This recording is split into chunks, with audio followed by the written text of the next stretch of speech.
आपके हिसाब से क्या स्कैन्स होने चाहिए राइट फ्रॉम जब हमें पता चलता है कि कोई प्रेग्नेंट है to the delivery of the baby? So there are multiple scans that can be done during pregnancy as and when required. Okay.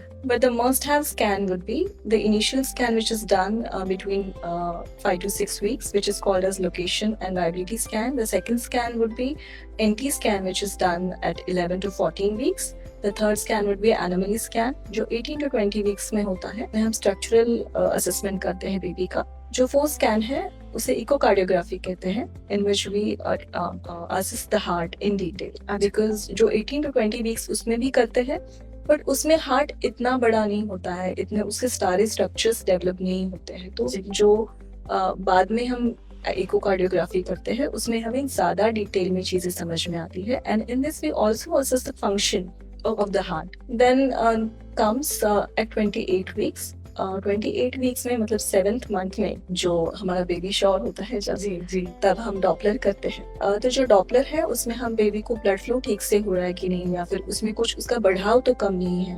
उसके बाद में यूजुअली जैसे हमें डॉपलर में अगर कुछ फाइंडिंग मिले उसके अकॉर्डिंगली नेक्स्ट सोनोग्राफी कैसे करना है ये हम प्लान कर सकते हैं.